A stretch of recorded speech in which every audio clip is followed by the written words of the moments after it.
থাকো ফিজি, আমি আসতেছি। হ্যাঁ, তোমার জন্য ঘাস নিয়ে আসবো। থাকো, বাই। রাইখা তো গেছি, এখন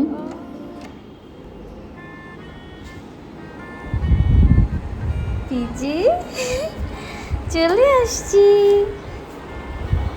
চলে আসছি তোমার জন্য ঘাস। এইভাবেই বসে আছে, এত লক্ষ্মী। আমি ওরে বলছি যে তুমি এভাবে থাকবে, আমি তোমার জন্য ঘাস নিয়ে আসবো। দেখছেন, সে এভাবেই ছিল। আমার সোনা পাখিটা একটা লক্ষ্মী জাদু। দেখছো, তোমার জন্য কি নিয়ে এসেছি?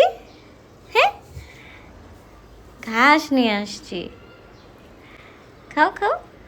এই তো গুড গার্ড।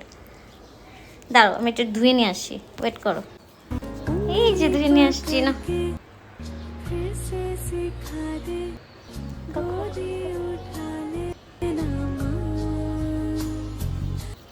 আমাদের গরু ঘাস খাচ্ছে, আমাদের গরু ঘাস খাচ্ছে।